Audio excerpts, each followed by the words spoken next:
7, 6, 5, 4, 3, 2, 1.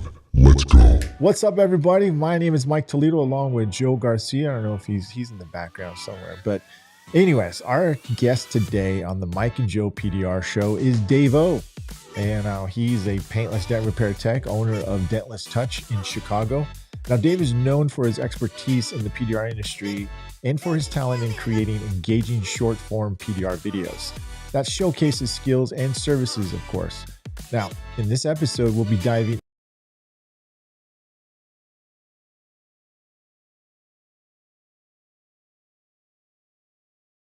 just like me and Joe and Dave O. That kind of rhymes too. And you're looking to improve your marketing skills or learn how to create engaging content on social media, then you won't want to miss this episode. So without further ado, let's welcome Dave O to the PDR show. What's up, Dave? What's up, guys? What's up, Dave? Welcome. How you guys doing? Did you guys like that Max Headroom? Yeah, there was a little Max Headroom thing going on there. Some AI. Yeah. Hey, everybody. Oh, geez. You know what happened right there is this: my hard drive was asleep, and it came on, and it paused it, dude. So what a ding dong, dude! This thing, dude. The wonders of technology. What is going on, everybody? How you guys doing, man? So I'm gonna actually put this right down there. James Bernard, what's crack-a-lacking, dude? How you guys doing? So, Ethan? Dave, man, how you doing, man? Like, we've been wanting to get you on the show for a long time, dude. I know, we've always missed each other. I'm doing well. Just finished up the day here. I'm just kind of hanging around, waiting on you guys, and get this show started. Get this show started, man. I'm trying to get the chat up here too, so I can see that as well. Yeah, I got some questions for you. Joe's got some questions for you. Let's go. Joe. So I got a question for you, Myke. Do we have comments on here on this one, like chat will we be able to see the viewers' comments? I'm trying. You know what? I haven't looked at that. Thanks for asking. But hold on, let me see if I can. So I found it up in the right-hand corner. There's a little caption bubble. Yeah. Like comic book. Oh, perfect. I see it right there. You got it, Dave? Yep. Perfect. Okay. Yeah. So we got Sean over here. What's up? What's up, Sean? And Brandon, what's going on? Brandon Schmitz. Yeah. Half of the Ginger Bros, man. I gotta make this a little bit bigger, dude. I can't. I don't know if I can. There. That's what. There. Now we can see that, dude. Right? Yeah, I can see that. Yeah. Can you see that now? What's cracking, Edgar? Jack Bucknell, what's going on? Joe, I'm gonna let you do the questions, man. Yeah, because you know what? I don't have them in front of me, and we've got like good 10 questions for you, Dave. And it's you kind of do what we do, and we do what you do, and I think a lot of people are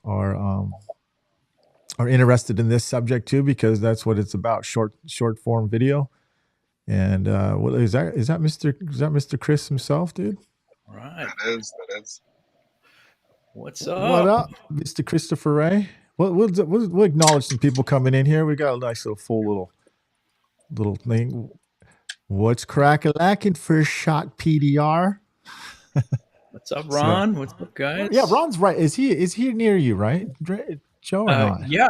He's a little west of me. I think like La Mirada area, LA. Yeah, he's a SoCal boy. We got Dave O in the house too, man.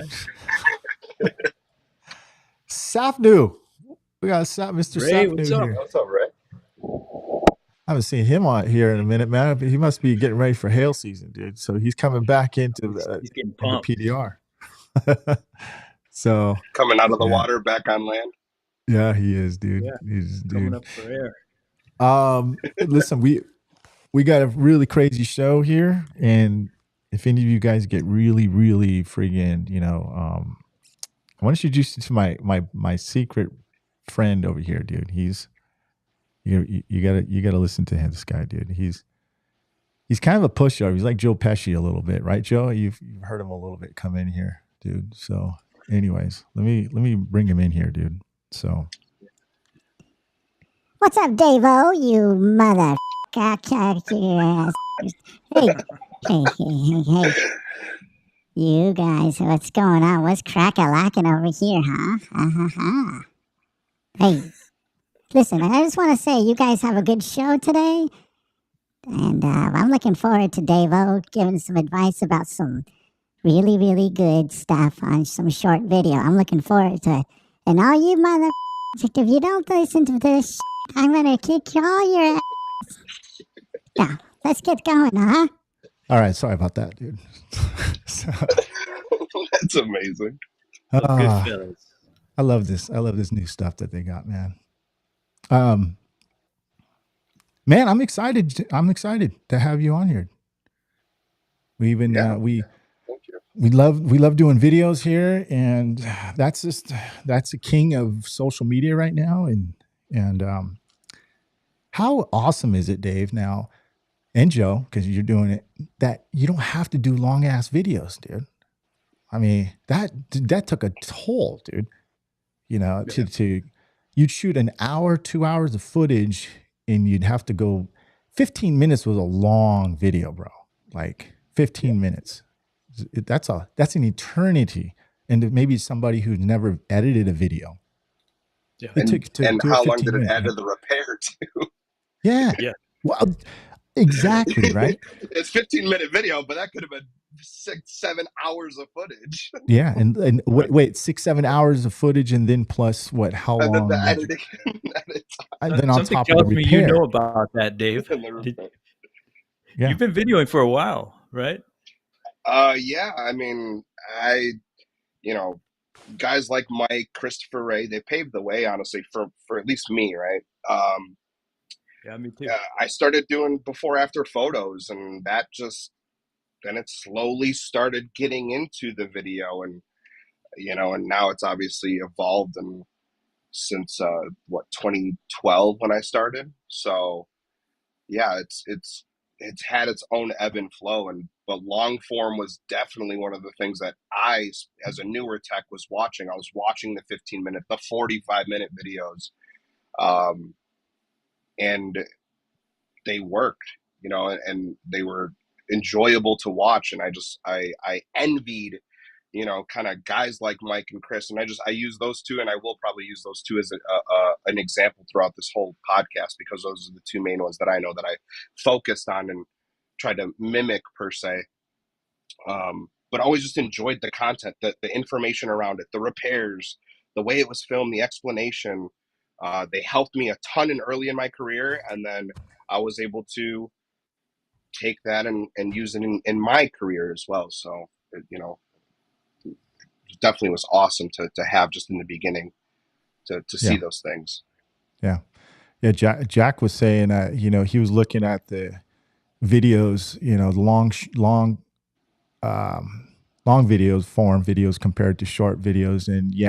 And part of that, I think, Jack, though, is that YouTube really they want to give themselves a steroid shot, and so they're encouraging you to do short videos, because in trade they'll say, hey, I'm gonna feed your video a lot more often than your other stuff. And so what I've seen, though, too, Dave, what I've noticed, and Joe and anybody who's watching, is that you can still create long form videos. You still have to treat it like it's a short video, though.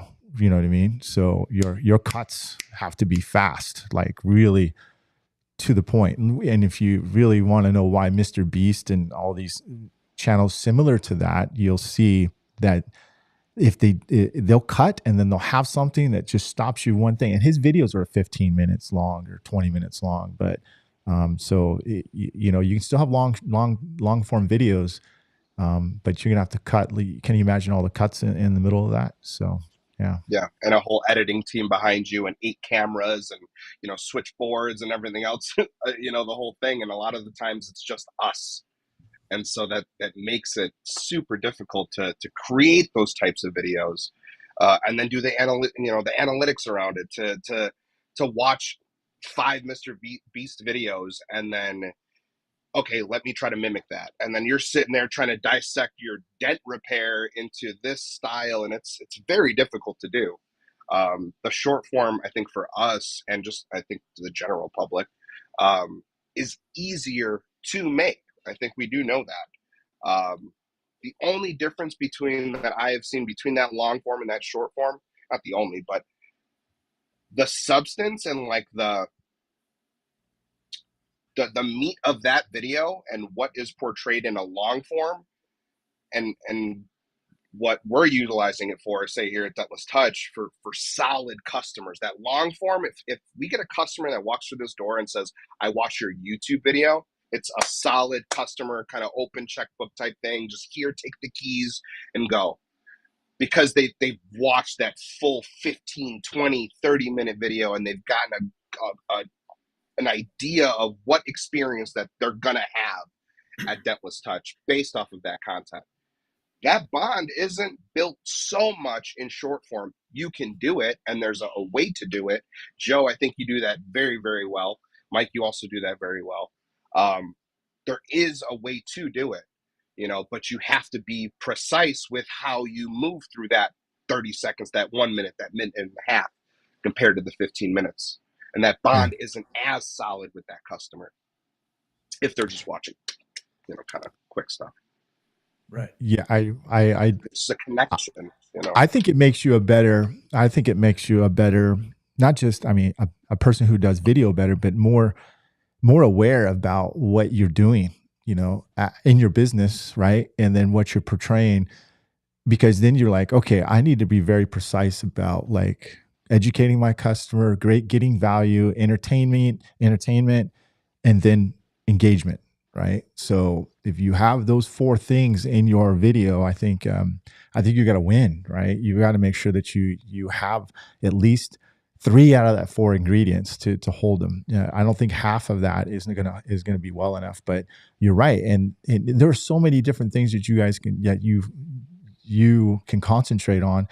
And Dave, you're stepping it up, dude. Are you creating video out of new content right now? Or do you find it hard that do you think it's a waste that you had all that good video in full format, 16:9, and now you have to turn it around and put it in 9:16? You know what I mean? So yeah. I'm on the fence of doing that. And I know you are, Joe. Yeah. What do you think about the people who've been who've been investing all that time into that format, and now it gets flipped the script? Because I was resistant on the 9:16 for a long time, dude. I hated it. I didn't want to do it because I thought I was a cinematographer / really, a really good, videographer. And I thought, man, that's not the real video. Purist. It's easier. It's easier to keep it this way. I mean, everyone's is this way. It's easier to keep it this way. Yeah. But yeah, I mean, going now and, from this, but you get the full picture. The quality is a little bit better. When you use, larger cameras and stuff, like there's more meat in that file. And so when you're editing and compressing and this and uploading, it doesn't lose so much. And you have the, if you go landscape with this, you don't lose as much. And to me, that 9:16, you can sometimes lose a little bit of quality in that if you're not using maybe a big boy camera or something like that. Yeah. But the resistant to it, I found myself watching it more. So I'm like, this has to be, say a trend, right? And it's like, I caught myself watching the shorter form. Like, oh, well, I'll make the shorter form. And then the TikTok came out and, and then it's like, all right, let's keep going with that. Yeah, I think Christopher said something pretty good. So he said the only thing constant is change. So, and that is true. Sure. I mean, you can't be resistant. Otherwise, you're gonna miss the boat, right? I almost did myself. I mean, I was like, you know what, hell with it, dude. This is when my teenagers were just doing it and they weren't looking at I had my video this way and they were still holding their phone this way, dude. They rather hold their phone this way than turn it. I was like, why would you do that, dude? But that's how they do it, right? And so that's how everybody is right now. Well, Yeah. Dave kind of hit the nail on the head few minutes ago when you said, Dave, you were watching videos 5, maybe 10 years ago, and you were watching Christopher Ray and Myke, and these were long form videos, and you were a Dent guy. You were seeing them through the eyes of a guy who was enthusiastic about his craft, and so you'd watch the whole 15 minutes, I bet, and that was important to you, and in landscape mode, right? But are you, Dave, now these videos, these brilliant brief videos that you're making, are you making those with in mind to the consumer or just to Uh, viewers on social media? yeah. So I mean, me and Chris, we talk every day, right? And we're always going back and forth. And I've been I've been very big on just use the phone, use the phone, use the phone. And he's like, nah, I want to use the big boy camera again. And and that's just because like Myke, it's not only just this is what I use these cameras for work, but no, it's a hobby slash passion, and you're into those types of things. I never really was into photography and that, but I was into storytelling, and I saw the storytelling kind of writing on the wall where with what we do, we have a beginning, middle, and end, and that's the full story. Um, and your question again, Joe? What was your question again, real quick? So are you making those videos in mind to Yeah, the yeah. consumer or to the So just to the each, viewers, like the algorithms yeah. of social So media? yeah, I mean, virality, like to there's always like a want for it when I make a piece of content, but I definitely do have goals for certain things, and depending on what it is, I have the main goal, and it's like, all right, this is going to be directed for the customer. I'm going to talk about what's involved, what kind of car, the pricing, how long it took, and that's that video, and that's what's going to be inside of it. Then I'll maybe do um, I have ASMR videos that I've been putting out, right? They're Yeah. just us with tools and stuff, right? And it's just clinking and banging, and Yes. there's there's an aspect to that to where there's nothing that a customer is going to get value or at least understand what we do out of that. They don't know anything about paintless dent repair from that. They don't know cost. They don't know what's involved. They don't know anything. They just see a bunch of tapping, hitting, but that video is creating a buzz, right? Yes. And that buzz, if it hits 7 million views, well, then it probably, not a for sure, but it's probably going to also hit in the local area as well where that video was going to be or was created, or at least around where, I have Chicago in my name everywhere. So I'm hoping that's also pinging, with these algorithms too. But yeah, if I have the goal for virality, which is what I do with the ASMR videos, because there's nothing, like I said, for a customer inside of there. But if I can generate action to one of the platforms that we're on, or if they can click the link tree in the bio and that drives traffic to somewhere else, well, then it's naturally going to do that, right? It's Yeah. naturally going to bring them hopefully into our ecosystem, and then they can get the dive into our page, our website, or this and more content, which will then explain. They'll come across a video that explains pricing and what we actually do and how it's performed and everything involved with it. I'm so So I glad you have brought up goals that I set for them. I'm really glad you brought up the ASMR videos that you've done because I was going to ask you about those, Dave. And the one recent that I saw, it was brilliant, Myke. If you haven't seen it, check it out. And we'll explain to the audience and anyone, I'm sure everyone knows what ASMR is, but for those who don't know, it's what does the acronym stand for, Dave? Auditory something, It's something like response. yeah, autonomous sensory meridian response, and I mean I it's didn't down to know the that. science. I didn't know that, dude. Yeah, it's the science But of okay, what we hear, good. right? And to your point about making it viral, I mean, that breaks the scroll like Myke and I are always talking about, and it broke my scroll when I saw it, and so I'm glad you brought that up.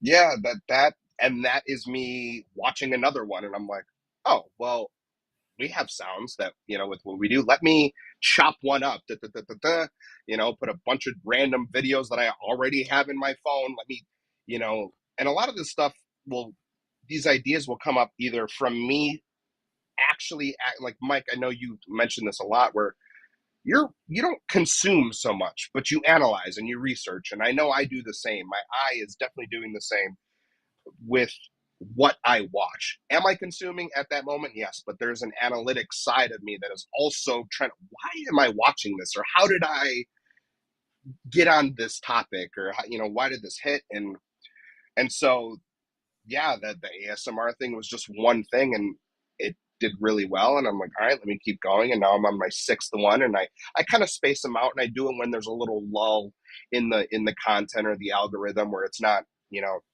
giving my feed so much to who I want it to go to. So I'll throw one of those in there, and hopefully it'll go out because I'm not talking in it. There's no music in it. It's something different. If there's loud banging that kind of startles that, whoa, hold on, let me turn this down if you're in my headphones, right? Oh, hold on, well, let me see what this is, though. And by the time they turn that music down, I've gone through 3 little snippets already, and then there's still, wow, oh. And then it's just like, and then it loops. And because it's sound, it just loops, and you don't know really when it ends until you catch it like, I've watched this already. Yeah, that's a good point. So you're going to get multiple views from the same viewer. Yeah, there's strategies that people actually do that intentionally. Try to start the beginning and have that part of that beginning in the end. So when it loops, you just don't consciously don't know when it stopped.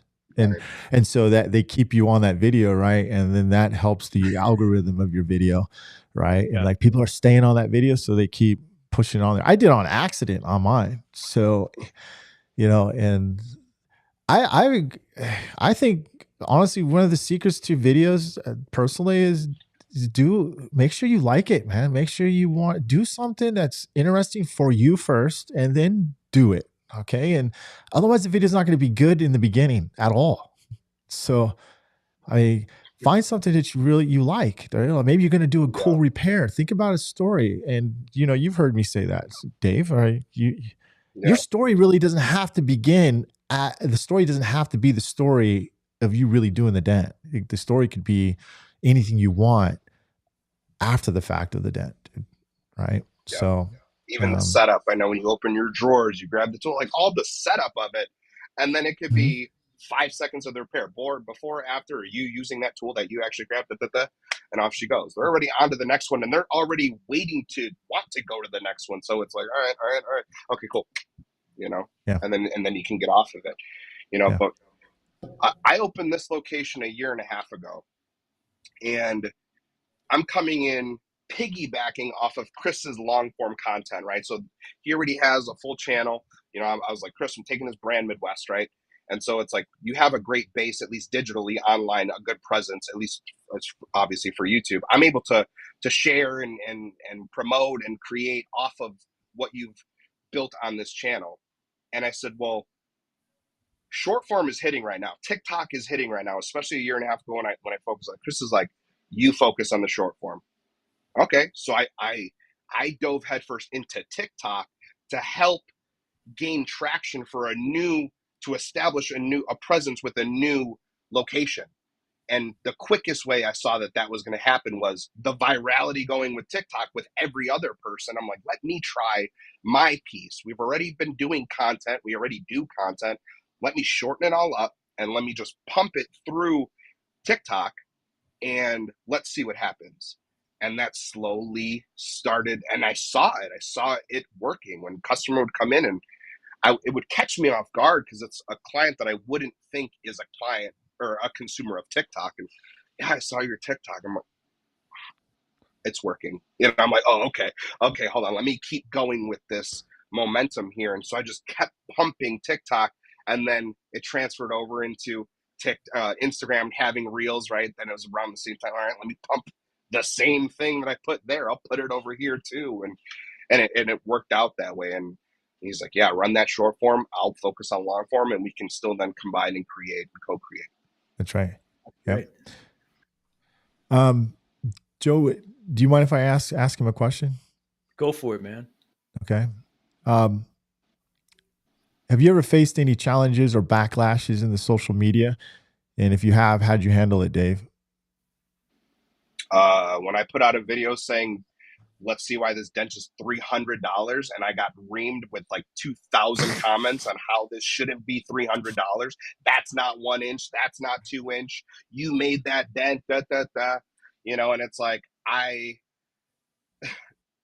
knew we're at Dentless Touch, we're professional. Chris carries himself in a very professional manner, and I knew it was my obligation and duty to take that when I'm delivering our brand to the public, that it has to be in the same fashion. So the comments are, even if it's negative, I can't come back negative. And two wrongs don't make a right, right? So it was always like either justifying or explain, not even justifying, but explaining why it was that in the comments. Or if I can't come back at that comment, it's thanks for the view. You Yes. still Yeah. gave me the view. So at the end of the day, thanks for the view. You know, Yeah. and there's nothing I can really do about that. I got a video on Facebook that I just reposted of a Dodge Challenger, and it's already starting to get some of the, you know, there's 50 great comments right now, and now it's starting to dabble into the, and that took a couple hours, ha ha ha. Really, you're just trying to justify your bill, ha ha ha. So like those are gonna naturally come in anyway, whether you're at, you know, say 1,000 followers, 100, 1,000, a million. It's just they're always gonna be there. And so if you harp on those, I know, you know, a lot of people maybe gravitate towards the negativity. That's not my scene. It's not where I like to play. Drama is not it. It's like, thanks for the Yeah. view. Off it goes. Bye. You know, have a good one. Like, there's nothing I can do about you having a bad day and writing whatever the hell. Yeah. That's And Dave, exactly it. All right. I think that's a good thing though, dude. It's healthy. People listen, a lot of people, the majority of the public has this perception that PDR is cheap, and that's our fault in the beginning. That's our fault, right? How many calls do you get? And don't lie, everybody. Because that depends on your marketing, but how many people call, the percentage of them going, wow, oh, I didn't think it was going to be that much. Wow, that much? Wow. And the great word I like to say, Dave, and Joe knows I say this, dude, right? I go, compared to what? You don't mind me asking, compared to what? Yep. They have, especially if you ask them in person, dude, like you see them in person, and they're like, they have no answer, dude. They have Deer in the no headlight. answer. It shuts them down. I was, I don't know. I mean, I just thought it was going to be cheaper, right? Have you had paintless dent repair done before? Well, no, I guess I haven't. So then, Yep. yeah, what are you comparing this Well, to? that's what. But I try to ask the clients, like, well, where do you? I'm not trying. Look, I understand you think that way, but I want to know where you get the perception of that, please. Well, I've seen videos, you know, with the suction cup and, you know, this, and I seen a heat gun, and oh, you saw the fake news. Then is that what you're seeing? You're seeing fake news, right? And it's our fault because, Dave, I think you created the video. I got nailed to the cross too, dude. Matter of fact, I'm recently, one of the same video I got nailed to the cross on Facebook is finally starting to catch traction on YouTube, right? And now there's not as bad. I think Facebook has the worst critics I've ever seen in my life, dude. Like, I'm sorry, but there's some bottom feeders there, bro. Like, really bad people there. But I think Joe, and you agree, dude. Like, it's gonna take more. I don't care if you did that video already. You already did a price guide video already. You have to do it 100 times more, man. That's right. 100 times more, right? And do it and get good at doing that. It doesn't have to be a big smash, though. You know what I mean? You could make a small. Matter of fact, I've done big smashes, and I feel like I get more views off the small stuff than I do the big smashes. Yeah. Would you guys agree though that if you put a short form, you know, I don't know, 10-second video of you pricing out a dent, that's going to get a lot of engagement and a lot of views, right? Maybe that's what we all need to do. Just make sure to price it high. Yeah. People like the money thing, right? And it's like people either like a deal, right? Like they're looking for a way to save money. But it's definitely tough because, like, what is that video geared for, right? And it's like the haters and the people that think it's too expensive. Well, you're probably not my customer anyway. For sure. And I think if it's that you know, for me, it's the big videos that hits, the big smash, the dumb stuff that hits for me. The small stuff, it's always like, all right, next. And so with the estimating, like you said, price that stuff high, but like just the explanation. And I'm like, well, let me just show the work that goes into it. And it's like a lot of times what goes into it's not enough.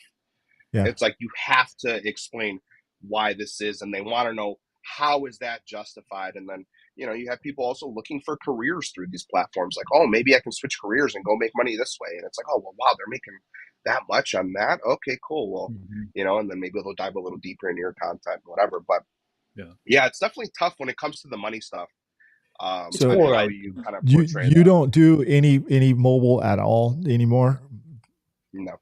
Okay. No. Yeah, because Chris says you guys stop pricing over the phone and you have people come in specifically for your damage. Now, I know that might work for some models and some people. It won't work for me because I'm on the north of San Diego, and majority of my calls come from the middle of San Diego, and they're still 40 miles away.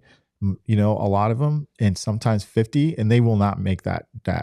Come on in. Let me give you an estimate. They won't go for that. I have to get them on the phone. Now that's where my skills get in there, and then let's talk that. Or let me send my tech out there and let's go from there and let's get a face-to-face call. I think that's an option. But if you're in the middle of a city, I think that's the best way to go. Yeah, I definitely do. So are you in the middle of the city, Dave? I'm in the suburbs. I'm 25 minutes, 30 minutes from downtown. So it's like if I get on the expressway, I can get there fairly quick. But I'm in the suburbs where it's it's residential and families and all that good stuff over here. Yeah.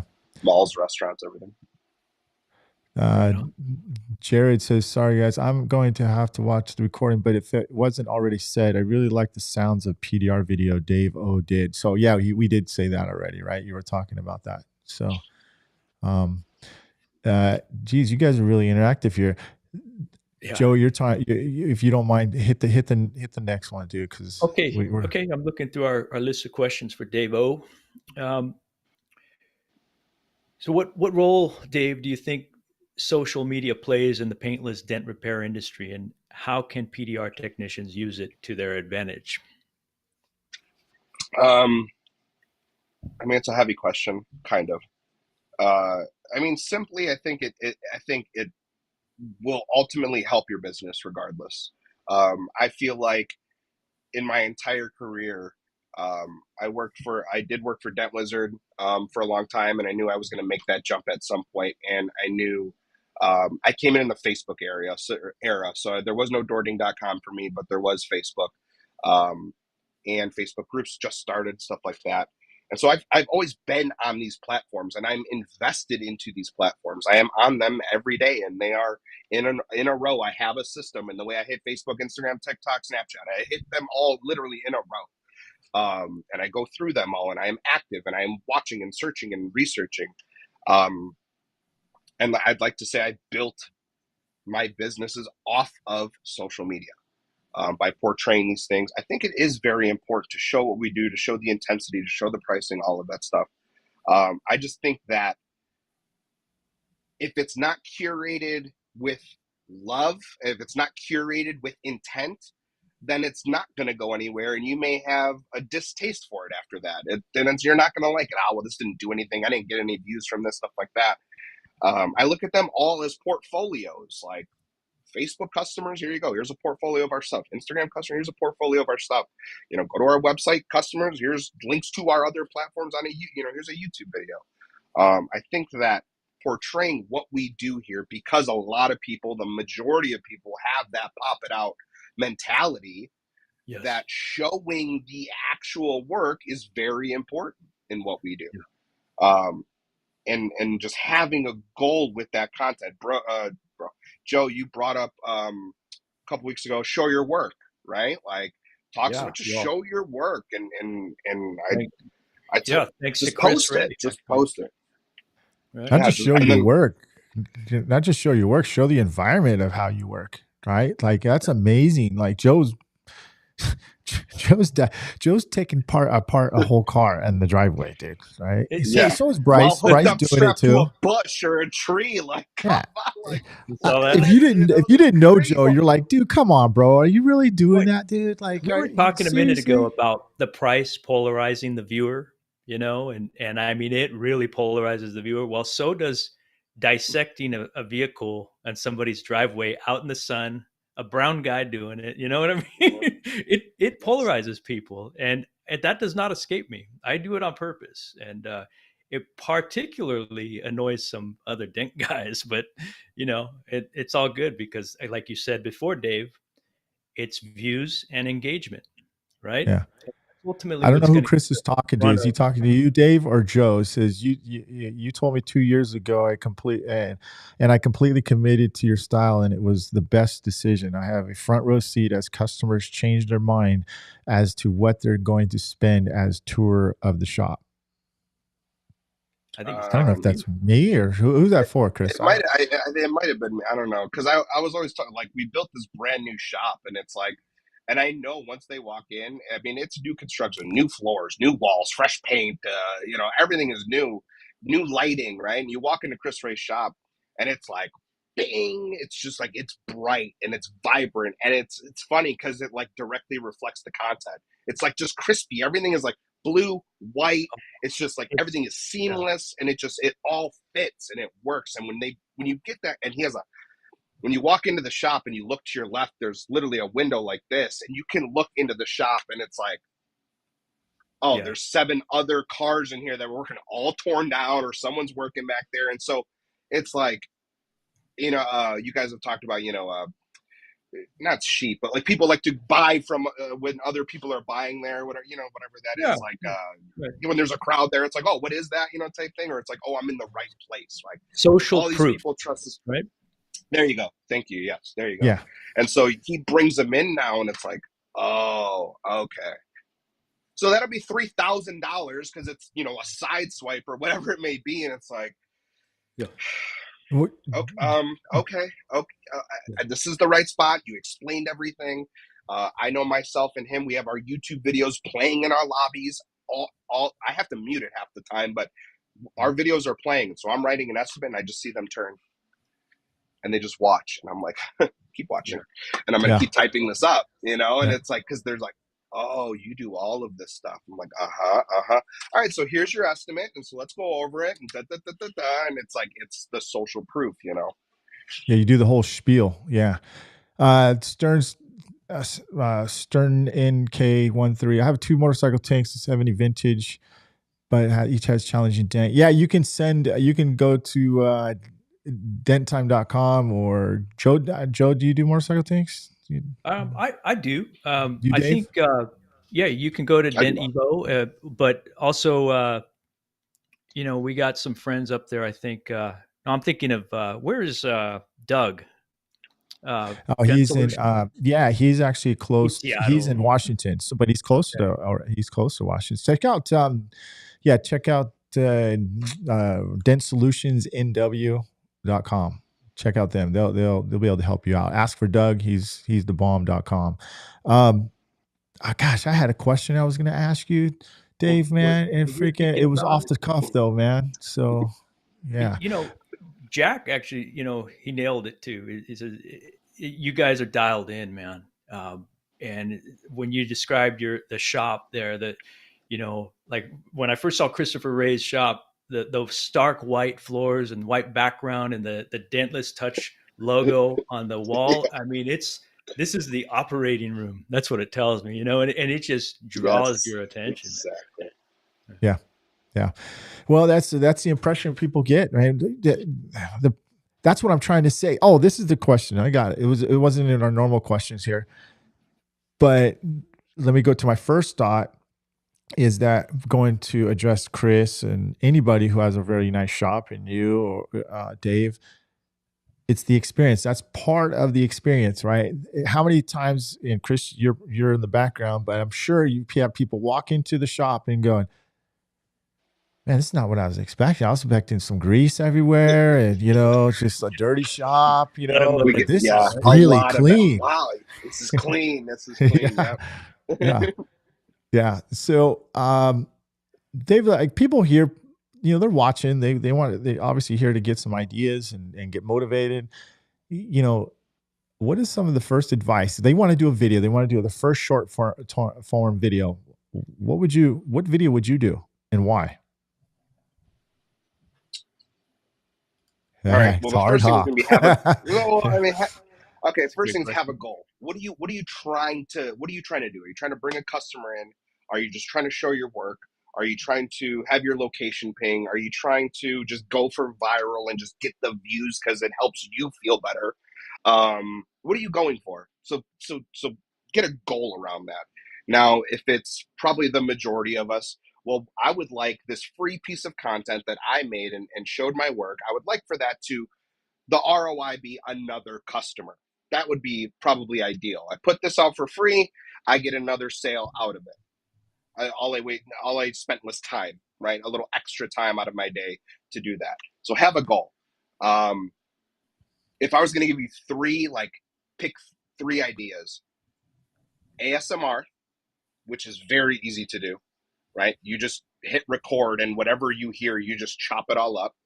And throughout your repair too, things clinking, you banging, you pulling, you this, you that, you driving, the car starting, stuff like that. Just auditory things that will just make your ears ring. So that's just the easiest way to go about it, I think. Number two, uh, Joe, you do this very well right now, short form, but educational, teaching, right? Educating. This is what we're doing. This is how much it costs. This is how long it takes, and this is what goes into it. Here's before, here's the after. This is the product we produce. Call us today, right? And then you can go into maybe Myke, you've been kind of doing maybe a little bit of this more entertainment, right? With the voicing, right? You're adding the voices now into the things, right? You can go for a little more lively kind of content. If you're not comfortable in getting in front of it, right, you can still do the voiceover stuff and add your style to it. If you're not good at voice, just go to TikTok and have it speak for you, right? But give it some flair to it, throw some slang in there, whatever it may be. Or if you have a twang from wherever you're from, right? I know, Myke, you do your Southern accent sometimes, right? You can throw these little things into these videos that spruce it up if you're not comfortable in being like, hey, how are you? So today we're if you're not comfortable with that, then that's fine. Those are the kind of the three that if you were going to pick one, I'd pick one of those three: sound, educate your customer, or just be entertaining. If if you have that kind of spunk to you, or have the video at least be entertaining. If you don't have it, just make it that way. Add certain little things to it. Yep. Those would be I kind of agree. my three tips, a great kind of going off of show your work, right? He also has steal like an artist, right? And steal like an artist, I mean, follow one of us three or anyone in the dent world, and oh wow, I like that style. Let me try to make that. Myke, I told him at MTE, I said, your captions that you were having, right? Very detailed, using emoji, stuff like that. So I'm like, all right, let me steal like an artist, copy, paste, add my own hashtags, right? Throw a couple other little things in there. But then what I did was I started seeing that they give you this much, but of the video, right? To before you click on the actual description, it'll be like whatever, like the first 4 words or something. So I just added details with 3 arrows. So now it's like, oh, or pricing, or how much, and then 2 arrows, and it's like, well, let me see how much, and then the video's still playing in the background, and they're reading how much it costs, the repair time, the type of car, stuff like that. So you're putting that like as a thumbnail for your videos also? No, so I'm going to make the video, right? And then you go to post it, and then you have your description. You have your description or your caption of what you're going to put in the description of the video. And when you go to look, it only shows, like I said, about 4 or 5 words, and it doesn't expand until you click it. So to get them to click the actual description, not the post caption, but the video description or the video caption, to get them to click that, I would put details or pricing below with some arrows. They can then click it. It brings up the full kind of description of that whole thing. And then, like I said, the video's playing Do in the you pay background. attention to the analytics, Dave, and find out like, okay, the audience really likes this video, and see, I look at that, but I also I love that the peers are looking at it and they're the ones that are mainly the main consumers of it, but I'm also looking for a little bit of more feedback of people. Hey, I need my car fixed, or hey, I need this. I want to. I look at where it's expanding to, right? And I go, okay, so why is this video doing? So based on what I'm saying, do you pay attention to your analytics as much as they say you should? I don't. Yeah, no, I don't dive that deep into it. What I have been doing, there are a couple tips and tricks that I do with like reposting and stuff like that. If I feel that was a very quality video, like if I'm like, dude, why did this not go anywhere? I'll dive a little bit deeper into it and find that drop off. A lot of times I do just send it to Chris. He's like, dude, chop that intro like by 4 seconds, dude. I'm like, but dude, chop that. I'm like, okay. So I like peer review more than I do, analytic review. But yeah, I mean, there's times where I'll go back into it. If I know it was a fire video, I'm like, all right, let me see why. And then I'll just, I'll repost it.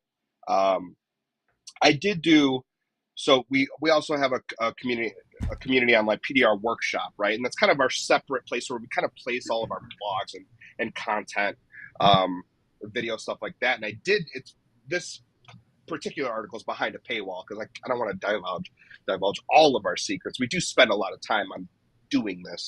But I did do a deep dive into a now 10 million viewed video and how I made it step by step and what actually transpired post posting, and then the increase of that. When I made the article, it was about 4.2 million, and it now sits at 10 million. So it's gone even from that posting of the article. It's then still even reached even more. Yeah.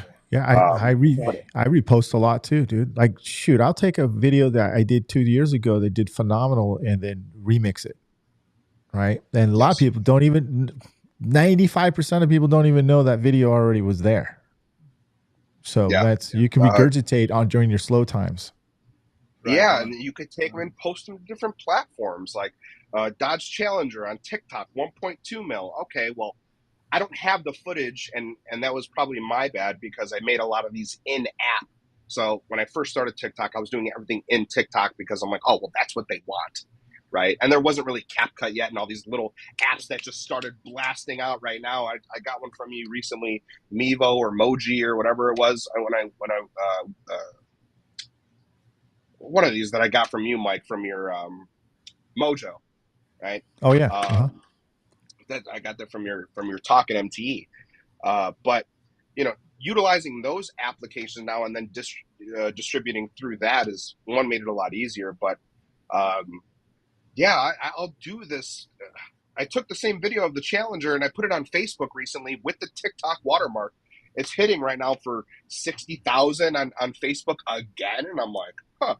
Well, yeah, Facebook is huge, man. I think people really got to. It was crazy. People used to write off Facebook, and you can't write off Facebook, man, because Facebook does not want to go away. They don't want to go away. They all have their own demographics. Yeah. They all have their own place for these things, and you're going to get, like you said, Myke, the different comments on each of them.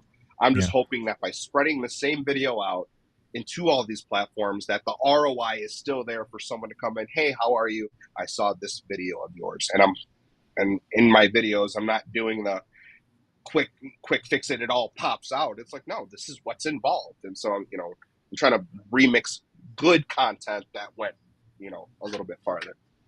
Yeah. So you're being intentional about all this, everything you do, even the 3 types of video that you're creating. You mentioned the sound videos, the ASMR, the educational videos, and of course the entertaining videos. And if you were gracious enough to narrow it down to those three a few minutes ago for anyone who's just joining us right now. But and so that's right there. There's a foundation, man, for a successful social media PDR channel. Yeah, So and what? Go ahead. Okay. Go ahead, Dave. Finish your thought. I said I'm gonna have a tech here full time in June, and I'm gonna be like, all right, hold this. What's up, guys? So today we're working. I just don't have that luxury right at this moment. You know, it is a lot of just me still. It's kind of like when you're mobile, right? You just have to set the stuff up on whatever you can. You got your tripod, cool, but it's all these static shots, and you got to cut in and cut out to make it pop. But like, I'm looking at, I want to be in front of the camera a little bit more. I just know that I have to also get this car done and schedule and email and do all this other stuff. So I don't have time to sit there and chop myself up for another 2 hours after I'm done with it. So right now it is a lot of whatever I can do right now, but if there's still intent around it, and I plan to be more in front of it once I have another body that I know that can, you know, hold this at least for me, or catch these angles or these certain clips that I want to deliver to the public, you know. Right. Do you have? I know it's hard, but have you been thinking about like creating some type of dedicated time? You know, I feel like, you know, a lot of people do, and even Jack says, you know, he fights with the same thing that you're saying too, Dave. But have you considered, or any of you considered, a dedicated day? Like, okay, I'm gonna have a smash dent come in. I'm gonna dedicate 2 hours to whatever I can do, shoot, and let's get the B-roll footage. Let's get whatever I can off this, and I'll film as much as I can, time lapse, whatever it is. I mean, there is a certain extent of dedication, I would assume, to be able to create these content, right? So are you even thinking about that, or do you plan on that, or would you advise that? What's your plan on that going forward? Because it's only going to get more stacked on top of more stacked on, right? You know, short form video is great, but it makes you have to do a lot more. It's almost, I wouldn't say makes you have to do a lot, but you feel like one isn't enough because it's so fast, right? It's, I don't know. I had to go through that You need anxiety 7 thing. angles instead of just the one of me talking and explaining. I need 7 angles of me doing certain things to the car now. Like there are more shots that I need to grab, like you said, because I need to add these little up here, down here, over here, in here. Look at this. Like, yeah, that does take time, but to me, it's still faster because I can just do that with my phone, right? When I have repairs come in, especially if I've estimated it, we've scheduled it, and I know it's coming in, I've already pretty much dissected my video when that thing comes in. All right, cool. I'm going to grab this. I'm going to grab this. I'm going to do this. I'm going to do this. I'm going to grab the glue pulling part. Oh, no, maybe I won't grab the glue pulling part. Let's see if I can grab it. All right, cool. I'll grab the glue pulling part. I got it. All right, let me do the pushing part. You know, and then I've already have it kind of, because we have, like I said, the before, middle, and then we have the story in front of us. It's right there. I just have to tell it. And the way I'm going to tell it is, okay, here before, this is what it looked like, and I got to make that kind of fancy. And then here's the middle. It's the tools. It's the working. It's the different angles. It's the taking it apart. And then here's obviously the finished product. It's the end of the story, you know? Yeah. Would Joe, I mean, this is for you both, okay? Because I have a question for both of you guys, because you guys are doing this. But I've been on the fence with this, okay? So DIY repairs, why it might seem kind of counterintuitive, right? But don't you think it kind of builds trust with the client? So to show them maybe how you push a dent out with a bumper using a certain tool, do you guys see any benefit of that? Because if you're showing them that they can do something on their own, do you think it'll gain more trust or not? Do you think it'll bite you in the ass? That's what I fight with. I'll let Dave go first. I'm trying to think, because I have something at the tip of my tongue. I just don't know if it's right. Because I'm over here like, well, if that same DIY person is watching someone with a porta power and it goes bump, bump, bump, and then it pops, or they take the hot water and then that, and it's like, oh, well, maybe I don't know if that is the right thing that they should be watching, right? Like, because that means they're probably looking for a quick fix. That means they're probably looking for the cheaper price. They want to just do it themselves. Like, you know, YouTube University, that when they're watching that 15-minute video that they used to, they start to realize 10 minutes in, oh, wow, this is a little more intense than I thought. and there's a lot more involved with it, right? Or you'll get the customers, well, I picked up one of those dent polish from Amazon, it didn't work. Or I picked up a couple of those tools, the guys at the body shops, I have a couple of those tools, and yeah, well, you're still doing body work, right? You never made the transition. So like the DIY customer, I don't know, I don't want to say I don't know if that is my customer, but I will try to show them this is a lot more than just a weekend hobby. This is a lot more involved. We've dedicated our lives to repairing metal, removing. My life is dedicated to this. I've documented it, and we're showing it. Wow. Yeah, go, Joe. Because I have my take too. I mean, you go ahead, because I've got one take, and then before that, I'm going to see here. Before you get your opinion here, other than that, than more cold calls, are you guys seeing beneficial residual income from being content creators? I'm not creating my. No, I'm not creating my day job. No, definitely not. I'm not creating for the money. Yeah, definitely not, Glenn. So I do. Glenn is talking about like monetizing your videos and stuff like that. Yeah, I mean, if you're trying to do that, I mean, that's not why I'm doing it. No, but I do benefit about that, but it's not nothing to be bragging about. In a year and a half of filming for TikTok or recording for TikTok, $369 is what I've totaled in a year and a half of pushing TikToks, and that's with multiple viral videos. So yeah, I'm not doing it for the money. Yeah. At all. That's $369 more than I made off of TikTok. So. But if I can do that free video and a customer comes in and I can, like, that to me is the real win. Yeah. Yeah, absolutely. And to Myke, your question about, if showing the DIYers a little bit of love with some tips and tricks, I do agree. I agree with both of you. I agree, with you, Myke, that, I feel like what you're saying is you're building trust with people and you're giving people hope is what I see, and what Dave said, like most of the time the DIYers are not going to be your customer, half the time. I imagine a DIY guy being the guy sitting in front of AutoZone with his hood up and the radiator boiling over. And he walks out with like decals and bumper stickers and stuff and chrome trim for his car, So I'm not, going to get that customer, but once in a while I'll get engagement from the DIY, set. And I always make sure, oftentimes I end up pinning their comment, depending on the social media platform, because it gives me a chance to be human for a little bit and answer a question for someone, and even offer them to ask more questions. That's just the human part, Now, I don't have the amount of followers that you guys have or the amount of views that you guys have, so that could be mathematically impossible to do that at some point. But for our audience, those of you who are, wanting to take the advice that it's brilliant advice that Dave O has given us, and Myke is sharing with us, and any of what we're doing. That's I really think I follow Gary V's philosophy, and as long as you have the time to engage with people, do it as much as you can. And sometimes that's through a little video showing DIY skills for some guy that's never going to be your customer, right? But you know what? 20 years from now, he might get a big boy car and he might just respect paintless dent removal. Yeah, I agree. I think that's I used to kind of like, I'm sure Dave and Joe, you, and maybe obviously people who've been doing a lot of videos.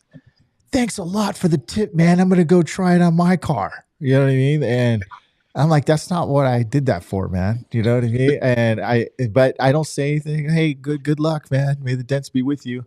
But going back to my own question about, how do I feel about DIY? Would I do a video on DIY? And matter of fact, yes, I am going to do videos about DIY, because I personally rather do it, show them myself, at least it being perfected and done professionally, and showing them how to do it correctly, than some dumbass on YouTube who's completely doing it wrong and spreading fake news, and everybody thinks it's freaking great.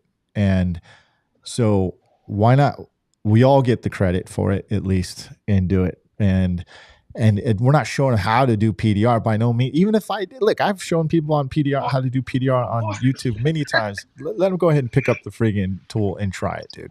Okay. Yeah. So, anyways, what Chris said, using myself as an example, I've watched 5 to 7 road bike assembly videos. At the end, I sent it to a shop to get built and gladly spent $600. Yeah. Yeah. I've been there, done that, dude. Some So, of my longest term customers are people who started out trying to fix their own dent on their own. And I swear, I've got customers for 20 plus years, no lie, that still call me. And that's how we started this relationship, you know? yeah. Yeah. Um, Yeah, and I always, when those things come in, when they, if I do happen to get them and they still want me to fix it, like I'm filming the crap out of it because I'm just trying to show this as an example. Like, hey, do not try this at home. You will ruin your car. That's the only time I'm like pitching to the DIYers, like, don't do it. Like, because this is possibly the outcome that may happen if you perform this incorrectly. Yes. Yeah, that's been my premise, is just make everything look very difficult, you know, and then you 'Cause justify it is, everything. 'cause You know, it is. it can be. I mean, What do you mean? You make it look. You know what I'm going to do, Joe? I'm actually going to carry just some spare parts like doors and hoods and fenders and actually tires in my truck, and then I'm going to set it up in a scene like I took everything apart, dude.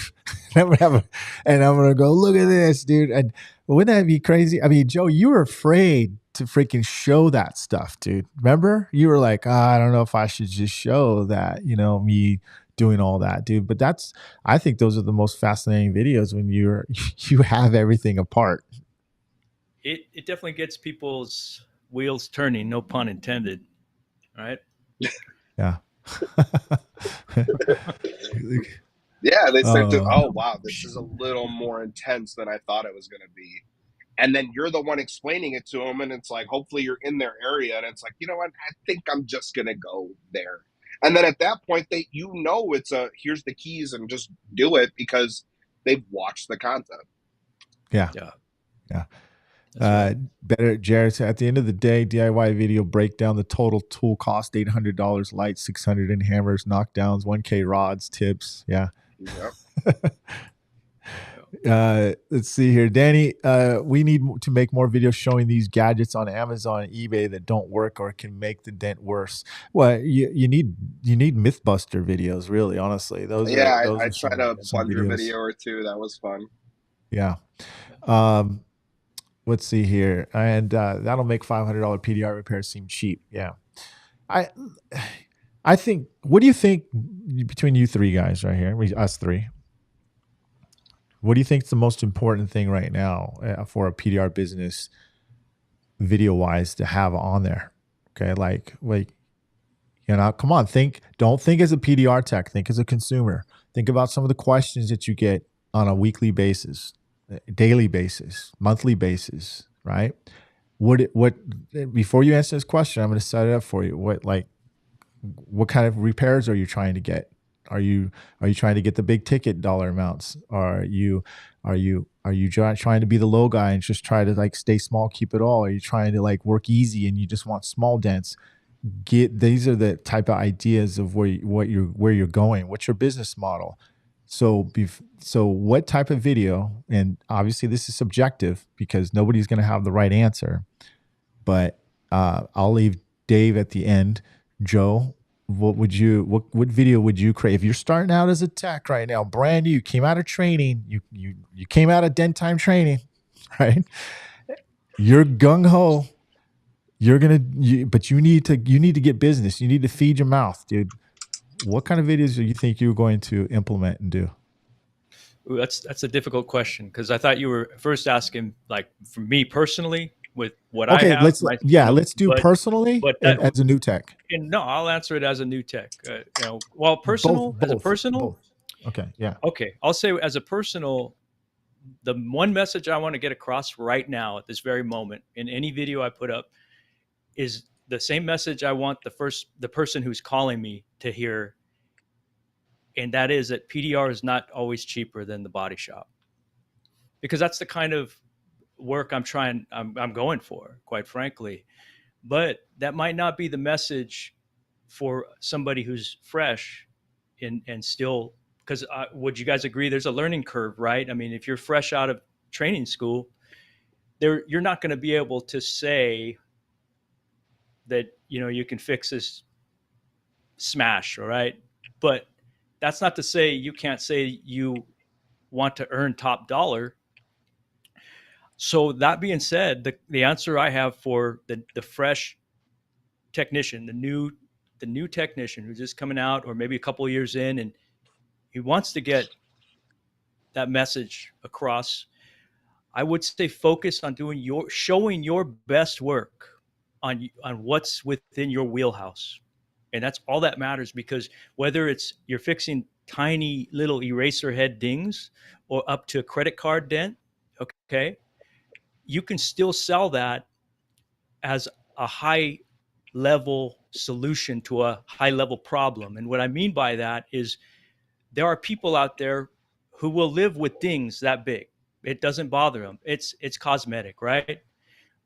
And then sure, we all know those consumers that are just shopping for the cheapest, but there is a small niche within your market, and I don't care where the heck you are, of people who absolutely want quality, and they're going to be looking to a leader in their market, in their area, who can absolutely clarify within that video that they can make this little dime-sized ding completely disappear.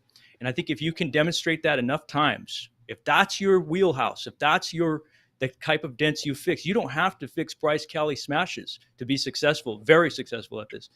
You're upgrading the level of of the problem that you're solving by doing a very high grade work, showing it in the video, and doing that repeatedly, like Davo is saying, and like Myke is saying.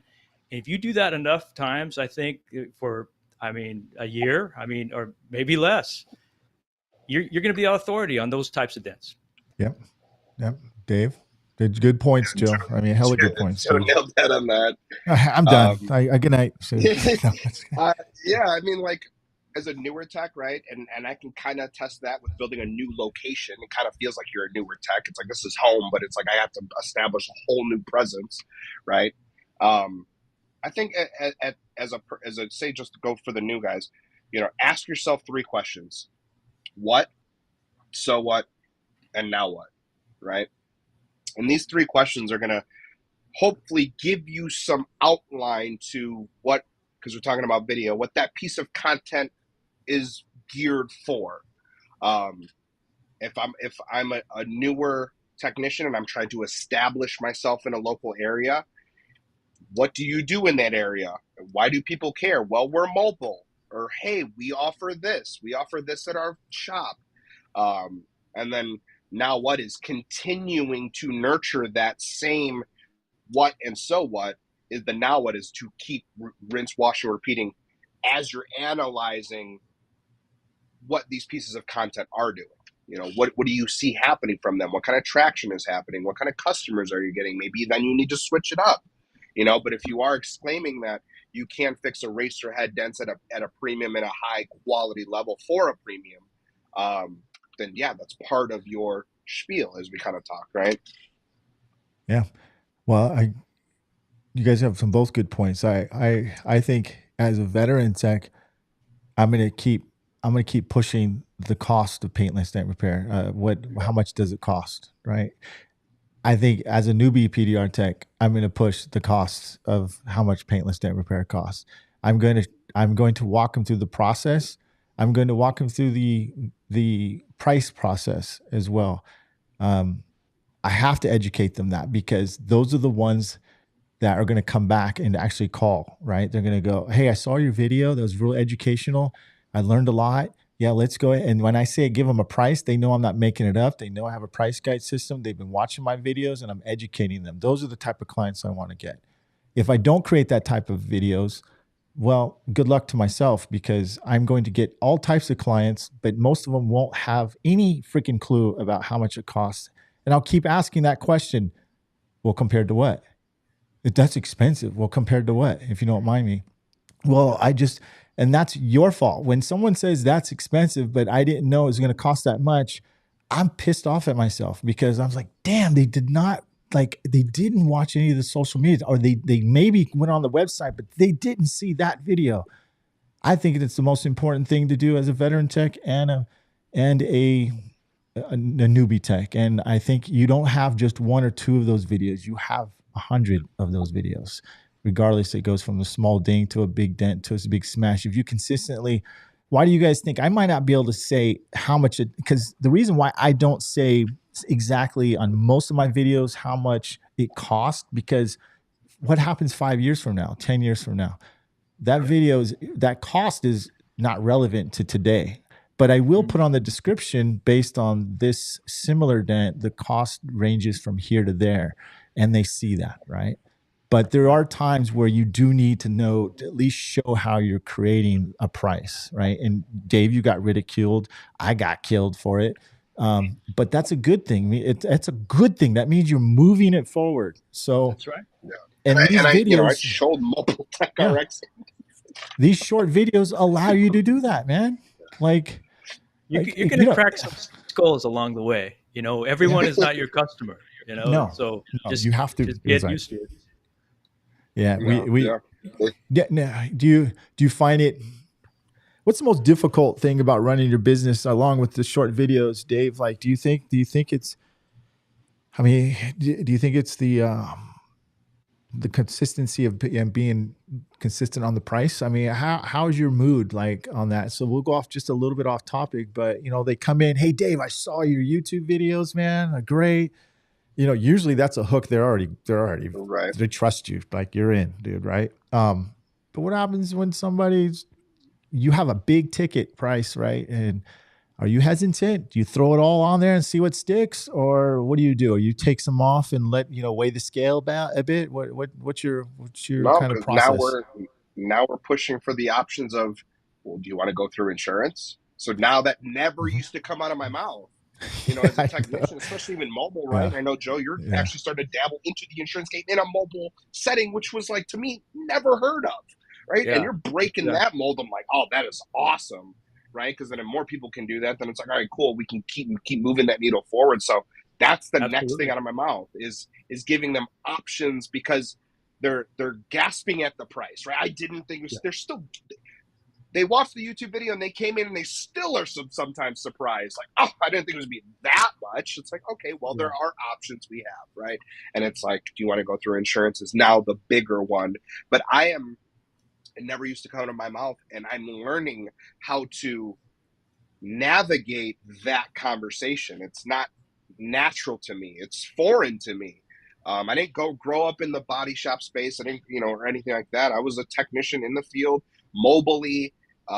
This is the price, and here you go. And then Mobile Tech RX came out. We were able to up that price a little bit, but I was kind of back in the day just spitting out estimates, kind of not based off any justification, minus what the software told me, But now having a facility that does cost money to run as well, it's like I'm navigating into these body shop prices, which now we need body shop style options, which means to me insurance.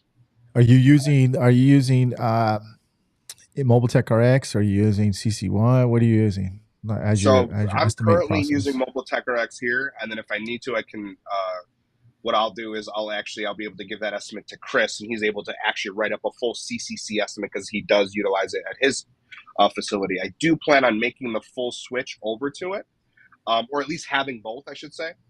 Having then at that point, now we have almost two options, right? Like, well, here's a PDR price through Mobile Tech RX, and here's a full CCC, write up, and we can kind of pick and choose on the percentage of how far you want to go with this repair at that point. Then I can go, 70 to 80% off a Mobile Tech, or we can go the full Monty. But let's go, use your insurance company, if you want to go that route. Yeah. Someone says they use DentOps or in-house. DentOps is a great option as well. So that's another option too. They won't always beat your estimate, so keep that in mind. I mean, but they do help sustain that estimate. So for the insurance to understand that lingo, because they're not always gonna be open arms to Mobile Tech RX Correct. or let's say DentMate or something like that. But so have a backup plan if you're doing that. Dave, man, I really appreciate your insights on here. Joe, do you have any more questions for him before we let him go? Because I Well, think we got a few more yeah. minutes. Well, I wanted to tell you something, Dave. You know, you and Chris, man, you guys, you know, like I said, I'm a fan of your videos, and you know, I've even taken a little bit of a hiatus from social media, and both for my own stuff. Just you know, I've been busy. It's working. I mean, what I've done has been working, and I'm very glad to say that. You know, but um, I don't consume a lot of social media. I feel like you know, Myke knows I have this feeling of it kind of feels empty to consume and read the comments and the hateful comments. But once in a while, that Pavlovian response of, you know, I see the little uh, Instagram symbol on my phone and I have to click it for some reason, right? And your videos will come up and Chris's videos will come up and it brightens my day, dude. I honestly, I get an energy from your videos that it's like, I don't know what it is. It must be what Jack had said earlier when you said you guys have it dialed in. You represent our industry very well. And you're even posting your price range, like what Myke and I are doing, and it just I feel like this is the future, you know, and we are changing the culture, and you're doing that, Dave. You're changing the culture of how the consumer views PDR service, and in a good way. So right on to Thank you you. guys. Thank you.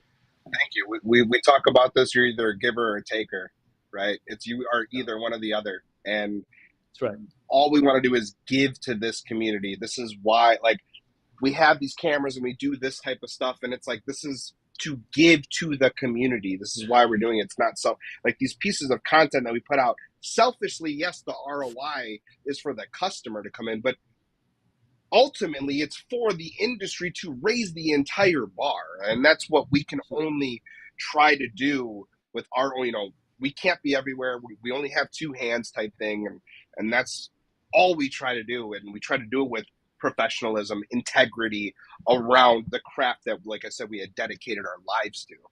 Yeah. Yes. Yeah.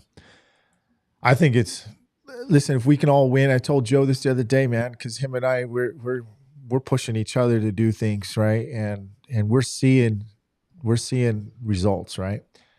But I think if we all kind of think the same way and bring up, like you say, Dave, you're going for the insurance stuff, right? You never used to say, hey, I'm actually, hey, are you going through insurance or are you paying out of pocket, right? You wouldn't even bring it up. Well, today I had the same thing. I had two people insurance. It is a normal thought now, right? Before it wasn't a normal thought. We were thinking, hey, let's try to stay under the deductible because I don't know how to deal with insurance, right?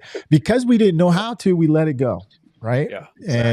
And that's unfortunate. Scary. That's unfortunate. But now we know, and I want to see you win. I want to see everyone win. It actually, do you know it feels better when you're all at the top? And you ever heard that saying? It's really lonely at the top, dude. Right? I'd rather have a big party at the top, dude, than just to freaking sit there. Exactly. So, yeah, I mean, we all eat, you know, I mean, if I'm eating, you're eating, like we're all eating, you know, like that's how we think of it. We all just try to lift everyone, our own team that we have, everyone in the industry who is also teammates as well, right? It's just like lift everyone all up at the same time if we can, or as much as we can. So, you know, one last thing, we'll let you go. And last thought, Dave, it's awesome because you are giving back to the community. You're actually showing by example that, listen, you are in control of your future, right? You are giving that perception of one way or another to the client, to the potential viewer, to our peers, right? That you are in control with video, man. Like, it is so effing powerful, man. And why haven't you, like, people you guys are watching, you say you are, but you don't do it as much as you want to. And I think Joe and I kind of touched base on this, and we'll do another podcast on this, Dave. Maybe you want to come in sometime on that. But the reason why people don't change enough about what they do, get this, dude, listen, because you're too comfortable. You're not uncomfortable enough to make the change. You're comfortable. You're just right. You bitch and you complain, but you're too comfortable to change. When you are put in a corner and you lose things and you're scared, then all of a sudden you're forced to make that change. And guess what? Change happens usually for the better. So get uncomfortable and get out there and do what you know you should be doing. So thanks, Dave. I appreciate you coming on here, dude. You helped people become a little uncomfortable, but comfortable about being uncomfortable, man. So thank you. Thank you, guys. Thanks, Dave. Well said, Myke. We'll see you guys later on the next podcast. Take care. We appreciate you guys sticking in there, man. And let us know what you guys thought, man. We appreciate you guys coming in here and participating. But hey, we got to roll, and I'll talk to you guys on the next one. See you guys. Thanks, guys. See you.